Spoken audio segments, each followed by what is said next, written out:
Hi welcome back to my channel. ఈ రోజు కథ నా ప్రాణమా 12వ భాగాన్ని వినేద్దాం. ముగ్గురు కాసేపు కబుర్లు చెప్పుకుంటూ ఉండిపోతారు. సోనాని బెడ్ నుంచి లేపి వీల్ చైర్లో కూర్చోబెట్టి గార్డెన్లోకి తీసుకొని వస్తారు. అలాగే నైట్ వరకు సోనా ఇంట్లోనే ఉంటారు. అప్పటికే రాత్రి 9 అవుతుంది. ప్రియా సోనా నవ్వుతుండడం చూసి కొంచెం రిలాక్స్ అవుతుంది. సోనా వాళ్ళ అమ్మ ప్రియా వాళ్ళు రాగానే తన కూతురు మనస్ఫూర్తిగా నవ్వడం చూసి కొంత స్థిమిత పడుతుంది. ప్రియా కోసం యష్ కాల్ చేస్తూ ఉంటాడు. ప్రియా ఫోన్ లిఫ్ట్ చేసి అన్నయ్య చెప్పండి అంటుంది. టైం చూసుకున్నావా? 9 అవుతుంది. ఎక్కడున్నావురా అని అడుగుతాడు యష్. అన్నయ్య, సోనాకి యాక్సిడెంట్ అయితే చూడ్డానికి వచ్చాను. కబుర్లో పడి టైం చూసుకోలేదు. నేను ఇంటికి వస్తున్నాను అని చెప్పి ఫోన్ పెట్టేయబోతుంది. అవునా, ఇప్పుడు తనకెలా ఉంది అన్నాడు యష్. ఇప్పుడు బానే ఉందన్నయ్య. సరే అయితే ఉంటాను, ఓకే బాయ్ అని చెప్పి ఫోన్ పెట్టేసింది. యష్ రాజ్కి ఫోన్ చేసి విషయం చెప్తాడు. నువ్వు వెళ్ళేటప్పుడు ప్రియన్ పిక్ చేసుకో అని.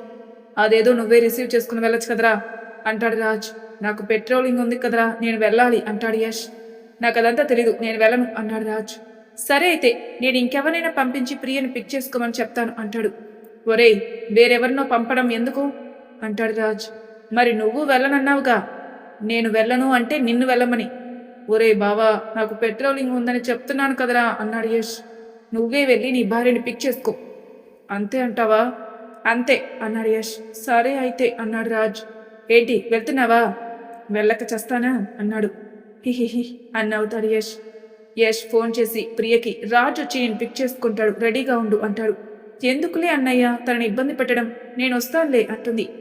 ఇంత నైట్ ఒక్కదానివే వద్దు, వాడు వచ్చి పిక్ చేసుకుంటాడు అని చెప్పి ప్రియా మాట్లాడేలోపే ఫోన్ పెట్టేస్తాడు.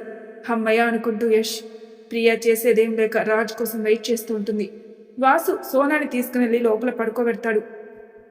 రాజ్ రావడంతో సోనాకి వాళ్ళ అమ్మకి బాయ్ చెప్పి వాసుకి కూడా చెప్పి రాజ్ కార్ దగ్గరికి వస్తుంది ప్రియా. వాసు కూడా కార్ దగ్గరకు వచ్చి బాయ్ చెప్పి వెళ్ళిపోతాడు. ప్రియా ఫ్రంట్ సీట్ లో రాజ్ పక్కనే కూర్చుంటుంది. ఇద్దరు దారిలో ఏమీ మాట్లాడుకోరు, మౌనంగానే ఇంటికి చేరుకుంటారు. వీళ్ళు వస్తుంటే సులోచన ఎదురొచ్చి ఏమైందిరా ఇంతసేపు కంగారుగా మీ ఇద్దరు కలిసి వచ్చారేంటి, ఏమైంది అని అడుగుతుంది. ఏం లేదత్తయ్య, సోనాకి యాక్సిడెంట్ అయితే చూసి రావడానికి వెళ్ళాను.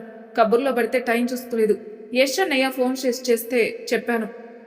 యష్ నీకు కాల్ చేస్తే వీడిని నిన్నెందుకు తీసుకొచ్చినట్లు? ఆ విషయం నేను చెప్తాను అని అప్పుడే యష్ లోపలికి వస్తూ అన్నాడు. నేను ప్రియకి కాల్ చేసినప్పుడు ప్రియ జరిగింది మొత్తం చెప్పింది. ప్రియ ఫోన్ పెట్టేసిన తర్వాత రాజ్ కాల్ చేశాడు. ప్రియ అంత నైట్ ఒంటరిగా రావడం ఎందుకని నేనే రాజ్ని ప్రియాని పిక్ చేసుకోమన్నాను. సులోచన సరే ఫ్రెష్ అయ్యండి, డిన్నర్ చేద్దురు అని పంపిస్తుంది. లిఫ్ట్లో యష్ రాజులు వాళ్ళ రూమ్స్కి వెళ్తుంటే రాజ్ కోపంగా నీకు పెట్రోలింగ్ ఉందన్నావు కదరా, అప్పుడే వచ్చేసా? యష్ హిహిహి అని నవ్వుతాడు. ఎందుకు నవ్వుతున్నావు? నువ్వు ఇంత ట్యూబ్లైట్ అనుకోలేదు అన్నాడు యష్. అంటే అంటే ఏదో అర్థమయ్యే వాళ్ళ ఒర్రే ఇదంతా కావాలని చేసావా అంటాడు రాజ్. మరి నువ్వు ఇంత రిజర్వ్డ్ అనుకోలేదురా. ఇలా అయినా నువ్వు ప్రియా కాసేపు టైం స్పెండ్ చేస్తారని అన్నాడు. రాజ్ యష్ వైపు కోపంగా చూస్తూ తన రూమ్లోకి వెళ్తాడు. ప్రియా యష్లు డిన్నర్ చేసిన తర్వాత ప్రియా రాజ్కి ప్లేట్లో అన్ని సర్ది సులోచనకి ఇస్తుంది. సులోచన నవ్వి రాజ్కి భోజనం తీసుకెళ్లి తినిపించి తన రూమ్కి వెళ్ళిపోతుంది. మర్నాడు ఉదయం ఎవరి పనుల్లో వాళ్ళు వెళ్ళిపోతారు. రాజ్ ఆఫీస్లో ఉండగా ఆదిత్య అక్కడికి వస్తాడు. ఆదిత్యని చూసి రాజ్ హే హాయ్ ఆది, ఏంటి సడన్ సర్ప్రైజ్ అని వెళ్ళి హక్ చేసుకుంటాడు. నాకిక్కడ నివాస్ ఇండస్ట్రీస్తో ఒక బిజినెస్ డీల్ కుదిరింది. కొత్త కంపెనీ ఏర్పాటు కోసం వాళ్ళతో కలిసి వర్క్ చేయడానికి ఇక్కడికి వచ్చాను అంటాడు. This is very good news, ఇక్కడ నుంచి నువ్వు కూడా ఇక్కడే ఉంటావు అని ఆనందంతో కాఫీ ఆర్డర్ ఇస్తాడు. లావణ్య రాజ్ దగ్గరకు వస్తుంది. లావణ్యని ఆదిత్యకి పరిచయం చేస్తాడు రాజ్. ఇద్దరు విష్ చేసుకుంటారు. రాజ్కి ఫైల్ ఇచ్చి లావణ్య వెళ్ళిపోతుంది. అలా కాసేపు మాట్లాడుకున్న తర్వాత లంచ్ టైం అవడంతో లావణ్య తనకి ఆదిత్యకి లంచ్ ఆర్డర్ ఇస్తాడు రాజ్. లంచ్ వచ్చిన తర్వాత లావణ్యని పిలుస్తాడు. లావణ్య వచ్చి సపరేట్గా ఉన్న ఫ్యామిలీ రూమ్లోకి అన్నిటిని తీసుకుని వెళ్ళి సర్దుతుంది. ఆదిత్యకి రాజ్కి సర్వ్ చేసి తను కూడా కూర్చుంటుంది. ముగ్గురు కలిసి లంచ్ చేశారు. ఆదిత్యకి ఫోన్ రావడంతో పక్కకెళ్ళి మాట్లాడుతూ ఉంటాడు. లావణ్య అక్కడున్న వారిని సర్ది పొందికగా అన్నిటినీ క్లీన్ చేసి తన క్యాబిన్కి వెళ్ళిపోతుంది. ఆదిత్య లావణ్యాన్ని గమనిస్తాడు. రాజ్ ఆదిత్యని చూసి ఎన్ని రోజులు నీ వర్క్ అని అడుగుతాడు. ఏమో చెప్పలేను, వర్క్ కంప్లీట్ అయ్యే వరకు ఇక్కడే ఉండాల్సి వస్తుంది అంటాడు. ఎక్కడుండాలనుకుంటున్నావు అన్నాడు రాజ్. ఏదైనా హోటల్ రూమ్ తీసుకుందామని అనుకుంటున్నాను అన్నాడు ఆదిత్య. వెంటనే రాజ్ ఒక్కటిచ్చి ఏంట్రా నేనుండగా వేరే ఎక్కడో ఉంటావా, నథింగ్ డూయింగ్, నువ్వు కూడా నాతో పాటు మా ఇంటికి వచ్చేయి అంటాడు. ఆదిత్య అది కాదురా, అసలే నీకు కొత్తగా పెళ్ళయింది, నీ భార్య, మీ ఫ్యామిలీ అందరూ ఉంటారు. అందరికీ ఇబ్బంది అవుతుంది. సో నేను హోటల్లోనే ఉండడం బెటర్ ఏమో అన్నాడు ఆదిత్య. నువ్వు అనుకున్నంత సినిమా లేదులే గాని మా ఇంట్లో ఎవరు ఏమనుకోరు. నోరు మూసుకొనిరా అని కమాండింగ్ అంటాడు యష్. అది కాదురా అంటాడు ఆదిత్య. ఏది కాదురా? నేను ఊరుకుంటుంటే ఎక్కువ చేస్తున్నావు. వస్తావా రావా? లేక నువ్వెక్కడుంటే నేను అక్కడికొచ్చి ఉండాలా? రాజ్ తనతో అంత క్లోజ్గా మాట్లాడేసరికి ఆదిత్య కూడా కాదనలేక సరే అని ఒప్పుకొని ఈవినింగ్ కలుస్తానని చెప్పి వెళ్ళిపోతాడు. ఈవినింగ్ అవుతుంది. రాజ్ కొంచెం ఎర్లీగా ఆదిత్య ఉండే హోటల్కి వెళ్ళి ఆదిని రిసీవ్ చేసుకుని నేరుగా ఇంటికి తీసుకెళ్తాడు. ఇంట్లో ఆదిని అందరికీ పరిచయం చేస్తాడు. ఆకాష్ సులోచన దగ్గరికి వచ్చి తను నా బెస్ట్ ఫ్రెండ్, ఇక్కడే ఉంటాడు, వర్క్ అయిపోయే వరకు అని అంటాడు. సులోచన దాందేముంది, నీ బెస్ట్ ఫ్రెండ్ అంటే నాకు కూడా నీతోనే సమానం కదా అని చెప్పి రాము కాక్కని పిలిచి గెస్ట్ రూమ్ చూపెట్టు అంటుంది. ఆదిత్య లగేజ్ తీసుకుని పైకి వెళ్తాడు. రాజ్ ఫ్రెష్ అయి వస్తానని పైకి వెళ్ళిపోతాడు. ప్రియ, లావణ్య కలిసి ఇంటికొస్తారు. సులోచన ప్రియతో ఏంటి ఇద్దరు కలిసి వచ్చారు? ఏం లేదత్తయ్య, లావణ్య బస్ కోసం వెయిట్ చేస్తుంటే నేను అప్పుడే తను చూశాను. నేను ఇంటికే కదా రావడం అని ఇద్దరం కలిసే వచ్చాం అంటుంది. అప్పుడే అక్కడికి వస్తున్న ఆదిత్య ప్రియా మాటలు విని తను బస్సులో రావడం ఏంటి అన్నాడు. ప్రియా ఎవరా అన్నట్టు సులోచన వైపు చూస్తుంది. సులోచన ఆదిత్యని రాజ్ బెస్ట్ ఫ్రెండ్గా పరిచయం చేస్తుంది. ఆదిత్య తను ప్రియ మా ఇంటి కొడలు రాజ్ భార్య అని పరిచయం చేస్తుంది. ప్రియ ఆదిత్యను చూసి నమస్తే అంటాడు. నమస్తే అంటుంది. ఆదిత్య కూడా ప్రియకి ప్రతి నమస్కారం చేస్తాడు. ప్రియ ఆదిత్యతో లావణ్యకి సింప్లిసిటీ అంటే చాలా ఇష్టం, తనకి వచ్చే శాలరీతోనే తను ఉంటుంది అంటుంది. ఆదిత్య మనసులో ఈ అమ్మాయి కొంచెం స్పెషల్ అని అనుకుంటాడు. ప్రియా వెళ్ళిన తర్వాత రాజ్ హాల్లోకి వస్తాడు. సులోచన కాఫీ తీసుకురావడానికి కిచెన్లోకి వెళ్తుంది. ప్రియా ఫ్రెష్ అయి తను కూడా కిచెన్లోకి వెళ్తుంది. ప్రియా అందరికీ కాఫీ తీసుకుని వచ్చిస్తుంది. లావణ్య కూడా రావడంతో అందరూ కూర్చొని కాఫీ తాగుతూ ఉంటారు. రాజ్కి అంత ఎర్లీగా అక్కడ అందరితో కలిసి కాఫీ తాగడం తనకి ఒక కొత్త ఫీలింగ్ అనిపిస్తుంది. కాఫీ తాగి ఆదిని తను తీసుకెళ్తాడు. సులోచన నైట్ డిన్నర్ ఏర్పాట్లు చేస్తూ ఉంటుంది. ప్రియా, లావణ్యాలు కూడా హెల్ప్ చేస్తూ ఉంటారు. యష్ డ్యూటీ నుంచి ఇంటికి వస్తాడు. నేరుగా రాజ్ రూమ్లోకి వెళ్ళి నిన్న కొట్టిన మనిషి గురించి చెప్తాడు. అలా ఎలా కొట్టేశావురా? వాడు బతికాడు కాబట్టి సరిపోయింది, లేకపోతే అంటాడు యష్. లేకపోతే పోయేవాడు అంతే కదా అన్నాడు రాజ్. అది కాదురా బాబు, ఎందుకురా నీకు అంత కోపం? రాజు చురుగ్గా చూస్తాడు. యష్ సైలెంట్గా ఆదిత్య ఏమైంది అని అడుగుతాడు. యష్ ఆదిత్యని చూసి ఎవరు అని అడుగుతాడు. రాజ్ ఆదిత్యని యష్కి పరిచయం చేస్తాడు. యష్ ఆదికి హైఫై ఇచ్చి ఫ్రెష్ అవ్వడానికి వెళ్తాడు. యష్ వెళ్ళిపోయిన తర్వాత ఇద్దరు కబుర్లు చెప్పుకుంటూ ఉంటారు. మిస్టర్ ఎక్స్ వాళ్ళ తాతగారు కేరళకి స్వామీజీ ఆశ్రమానికి వెళ్తాడనమాట. అక్కడ అచేతనంగా పడి ఉన్న తను పెద్ద కొడుకు దగ్గరికి వెళ్ళి చూసి కన్ననీళ్లు పెట్టుకుని బయటకు వస్తాడు. తన రాకను చూసిన స్వామీజీ రాజాగారి దగ్గరికి వెళ్ళి కౌగులించుకుని ఎలా ఉన్నావు రాజా అని అడుగుతారు. కొడుకు నా పరిస్థితిలో చూసిన ఏ తండ్రి ఎలా ఉంటాడు, కానీ ఒక నిర్లిప్తమైన నవ్వు నవ్వుతాడు. బాధపడకు రాజా, మంచి కాలం ముందుంది, తను తప్పకుండా మామూలు మనిషి అవుతాడు. ఆ నమ్మకం నాకుంది. తను కోలుకోవడానికి కొన్ని రోజులు పడుతుంది అని అంటాడు. రాజావారు సంతోషించి 2 రోజులు అక్కడే కేరళలోనే ఉండిపోతారు. ఆదిత్యకి యష్ని పరిచయం చేస్తాడు రాజ్. యష్ ఆదితో హాయ్ ఆదిత్య, ఐఆమ్ యష్. ఆదిత్య కూడా యష్కి హాయ్ చెప్తాడు. ఇద్దరు వాళ్ళ ప్రొఫెషన్ గురించి చెప్పుకుంటూ ఉంటారు. అలా ముగ్గురు కాసేపు కబుర్లు చెప్పుకుంటూ ఉంటారు. ప్రియా, సులోచన ఇద్దరు డిన్నర్ ప్రిపేర్ చేస్తుంటారు. సులోచన డిన్నర్కి రమ్మని పిలవడంతో రాజ్ యష్ని ఆదిని తీసుకెళ్ళమని చెప్పి తన పనిలో తానుంటాడు. డ్రింక్ బాటిల్ చేతిలో తీసుకుంటూ ఆదిత్య రాజుని చూసి ఒరేయ్, నీకింకా అలవాటు పోలేదా అంటాడు. అది ఎక్కడికి పోతుంది, వాడికి మానేయాలంటే ఇంటేనే కదా అంటాడు యష్. రాజ్ నువ్వేమీ అనుకోనంటే ఒక మాట చెప్పనా అన్నాడు ఆదిత్య. చెప్పరా అన్నాడు రాజ్. రాజ్ ఈ ఒక్క అలవాటు నీ జీవితంలో లేకపోతే నిన్ను గెలిచేవారు ఎవరు ఉండరు తెలుసా. ఈ ఒక్క అలవాటు అందరూ నీపై వేలెత్తి చూపేలా ఉంటుంది. అర్థం చేసుకుని మానగలిగితే అప్పుడు ఈ ప్రపంచానికి రాజ్ మల్హోత్రా అంటే ఏంటో తెలుస్తుంది. ఆ తర్వాత నీ ఇష్టం అంటాడు ఆదిత్య. సులోచన పిలవడంతో యష్ ఆదిని తీసుకుని డైనింగ్ టేబుల్ దగ్గరికి వెళ్తాడు.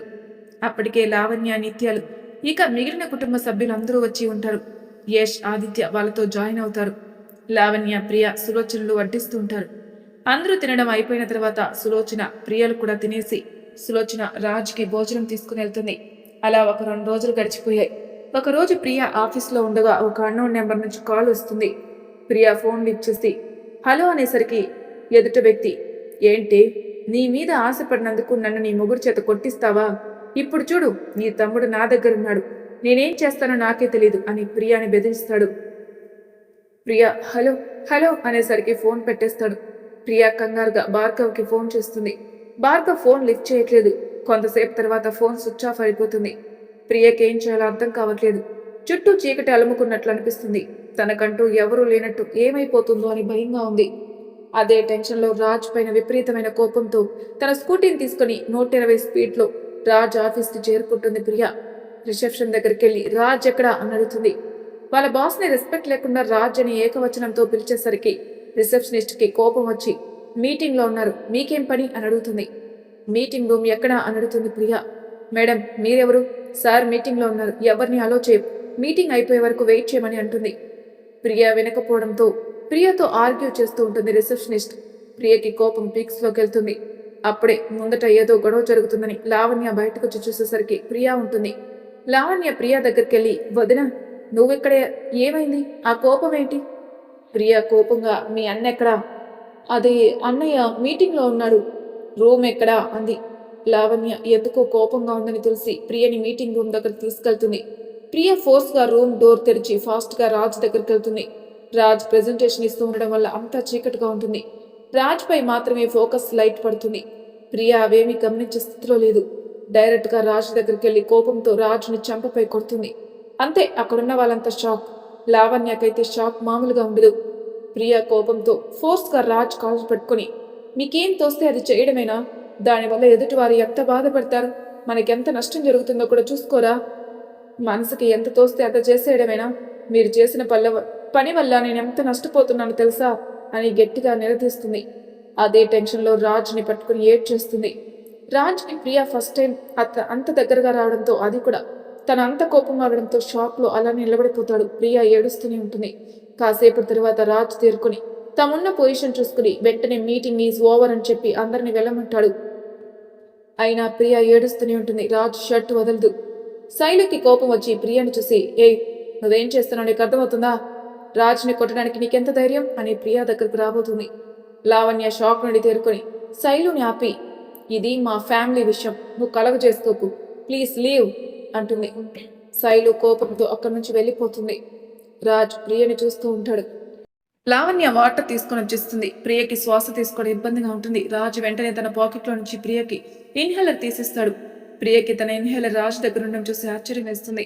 ప్రియ ఇన్హేలర్ తీసుకుని కొంచెం కూల్ అయిన తర్వాత రాజ్ ప్రియని చైర్లో కూర్చోబెట్టి తన కూడా పక్కనే కూర్చుంటాడు. లావణ్య కూడా ప్రియా పక్కనే కూర్చొని ఏమైంది వదిన అని అడుగుతుంది. ప్రియా ఏడుస్తూ వాడు భార్గవ్ని కిడ్నాప్ చేశాడని చెప్తుంది. ఆ మాట వినడంతోని రాజ్ కోపంతో ప్రియా చేయి పట్టుకుని యష్కి కాల్ చేస్తూ విషయం మొత్తం చెప్తాడు. లావణ్యని ఆఫీస్ చూసుకోమని చెప్పి ప్రియని కారులో భార్గవ్ చదివే కాలేజీకి తీసుకెళ్తాడు. యష్ కూడా వెంటనే భార్గవ్ కాలేజ్ దగ్గరకు వస్తాడు. కాలేజీలో అంతా ఎంక్వైరీ చేస్తే భార్గవ్ మార్నింగ్ నుండి కనపడటం లేదని చెప్తారు. ప్రియా ఆ మాట వినగానే అక్కడే పడిపోతుంది. యష్ ప్రియా దగ్గరకు వచ్చి ధైర్యం చెప్తూ భార్గవ్ ఫోన్ ట్రేస్ చేయమని చెప్తాడు. కంట్రోల్ రూమ్లో ఉన్న సిబ్బంది భార్గవ్ నెంబర్ ట్రేస్ కావడంతో ఆ లొకేషన్ యష్కి ఫార్వర్డ్ చేస్తారు. యష్ లొకేషన్ చెక్ చేసుకుని రాజ్కి చెప్పి ముగ్గురు కలిసి కారులో వెళ్తుండగా అదే అన్నోన్ నెంబర్ నుంచి ప్రియకి మళ్ళీ కాల్ వస్తుంది. ప్రియా భయంగానే ఫోన్ లిఫ్ట్ చేసి స్పీకర్ ఆన్ చేస్తుంది. అవతలున్న వ్యక్తి బిగ్గరగా నవ్వడం స్టార్ట్ చేస్తాడు. ఆ నవ్వుకి ప్రియా బెదిరిపోతుంది. వెంటనే రాజ్ ప్రియా చేతిలోని ఫోన్ తీసుకుని ఎవర్రా నువ్వు, మర్యాదగా భార్గవ్ను వదిలే, లేకుంటే నీ పత్రాన్ని నువ్వే కోరుకుంటావు. ఆ వ్యక్తి గట్టిగా నవ్వుతూ నాకు తెలుసు రాజ్ నువ్వు వస్తావని, కానీ భార్గవ్ నీకు దక్కాలంటే కనుక దాన్ని పంపు. నీ పక్కనున్న నీ బావ తన పోలీస్ తెలివితేటలు చూపించాడు అంటే ఇక్కడ భార్గవ్ ప్రాణాలని మట్టిలో కలిపేస్తాను. ఆ మాటతో ప్రియా వాణ్ణి ఏమీ చేయొద్దు, నేను ఒక్కదాన్నే వస్తాను అంటుంది. సరే అయితే నీ మొగుడికి చెప్పు నేను ఒంటరిగా పంపమని అని తన అడ్రస్ షేర్ చేసి ఫోన్ పెట్టేస్తాడు. అంతా విన్న తర్వాత ప్రియా భయంతో వెక్కి వెక్కి ఏడుస్తుంది. ముగ్గురు కలిసి లొకేషన్ చేరుకుంటారు. యష్ ప్రియకి ధైర్యం చెప్పి లోపలికి వెళ్ళమంటాడు. రాజ్ చెయ్యి కోపంతో బిగుసుకుంటుంది. యష్ ప్రియా జడలో ట్రాన్సిస్టర్ని క్లిప్ లాగా పెడతాడు. ప్రియా నువ్వేం భయపడకు, దీనివల్ల నీకు లోపల ఏం జరుగుతుందో నాకు వినిపిస్తుంది, ధైర్యంగా భార్గవ్ దగ్గరికి వెళ్ళు అని చెప్తాడు. ప్రియా రాజు వైపే చూస్తుంది. ప్రియా వెళ్దామని వెనక్కి తిరిగేసరికి రాజ్ ప్రియా చేతిని పట్టుకుని ప్రియా కళ్ళలోకి చూస్తూ లోపల ఏమి జరిగినా భయపడకు, లోపలికి వెళ్ళిన మరుక్షణం నీ నీడలా నీ వెంటే ఉంటాను, ధైర్యంగా వెళ్ళు అని అంటాడు. ప్రియా సరే అని తలోపి లోపలికి వెళ్తుంది. రాజ్ మాటలు ప్రియాకి ధైర్యంతో కూడిన భరోసానిస్తాయి. ప్రియా తడబడుతూనే లోపలికి వెళ్తుంది. ఆ వ్యక్తి come come Mrs Raj Malhotra అనే పిలుపు వినపడేసరికి తన తల పక్కకి తిప్పి చూస్తుంది. అక్కడే కుర్చీలో భార్గవ్ స్లోలో ఉండడు. చేతులు కాళ్ళు కట్టేస్తుంటాయి. ప్రియా భార్గవ్ దగ్గరికి భార్గవ్ అని అరుస్తూ వెళ్తుంది. అక్కడే ఉండి ప్రియని గమనిస్తున్న వ్యక్తి ప్రియా భార్గవ్ని చేరేలోపే ప్రియా చేయి పట్టుకుని ఆపేస్తాడు. ప్రియా తన చేతిని విడిపించుకోవడానికి ట్రై చేస్తుంది. ప్లీజ్ నన్ను వదిలేయ్, ఇంత చేసింది నిన్ను వదిలేయడానికి కాదే అని అక్కడున్న తన మనసులకి సైగ చేయడంతో ఆ రౌడీలు భార్గవ్ని కొడతారు. ప్లీజ్ తను కొట్టొద్దు. భార్గవ్ ఆ దెబ్బతో స్రోలోకి వస్తాడు. స్రోలోకి వచ్చి అక్క నువ్వు ఇక్కడ, నిన్నెవరు రమ్మన్నారు, ఇక్కడ నుండి వెళ్ళిపో, నేను చూసుకుంటాను అంటాడు. పక్కన వాడు మళ్ళీ ఒకటి భార్గవ్ చంప మీద కొడతాడు. ప్రియా ప్లీజ్ వాడిని వదిలేయండి అని బ్రతిమలాడుతుంది. తనకేమీ కాకుండా ఉండాలంటే నువ్వు చెప్పినట్లు చేయాలి. ప్రియా కొంచెం తేరుకొని సరే నువ్వు చెప్పినట్టు నేను వింటాను, నా తమ్ముని వదిలేయి అంటుంది. ఇక్కడ సంభాషణ అంతా ట్రాన్సిస్టర్ ద్వారా యష్ రాజులు వింటూ ఉంటారు. ప్రియాని తీసుకుని సరే అయితే అరే వాడిని వదిలేయండిరా అని చెప్తాడు. అక్కడున్న వాళ్ళు భార్గవ్ కాళ్ళు చేతులు విప్పి తనని వదిలేస్తారు. వెంటనే భార్గవ్ లేచి ప్రియా దగ్గరికి రాబోతాడు. అరే వాడిని తీసుకుని బయటపడేసరండ్రా అంటాడు. అక్కడున్న రౌడీలు భార్గవ్ని తీసుకుని బయటికి వెళ్ళిపోతారు. వాడు ఎప్పుడైతే భార్గవ్ని వదిలిపెడతాడో అప్పుడే యష్ రాజ్ లోపలికి వస్తారు. భార్గవ్ వాళ్ళకి ఎదురు వస్తాడు. భార్గవ్ని చూసి రాజ్ వెళ్ళి కారులో కూర్చో అంటాడు. బావా అది అక్క, మీ అక్కని జాగ్రత్తగా తీసుకుని వచ్చే బాధ్యత నాది, నువ్వు కంగారు పడకుండా వెళ్ళి కారులో కూర్చో.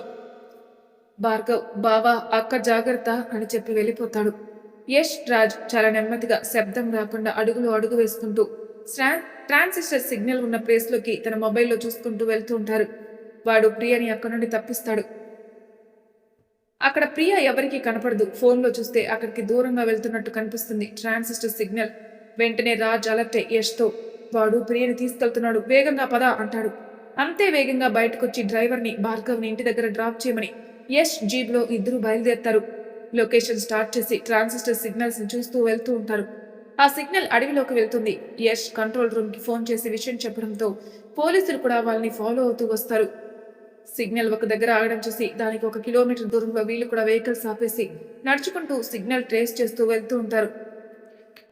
మరి తర్వాయి భాగంలో ఏం జరుగుతుందో నెక్స్ట్ ఎపిసోడ్లో తెలుసుకుందాం. అంతవరకు నా ఛానల్ సబ్స్క్రైబ్ చేయని వాళ్ళు ప్లీజ్ సబ్స్క్రైబ్ చేసుకోండి. లైక్ చేసి షేర్ చేయండి. మీ అభిప్రాయాల కామెంట్ రూపంలో తెలియజేయండి. Thank you for listening.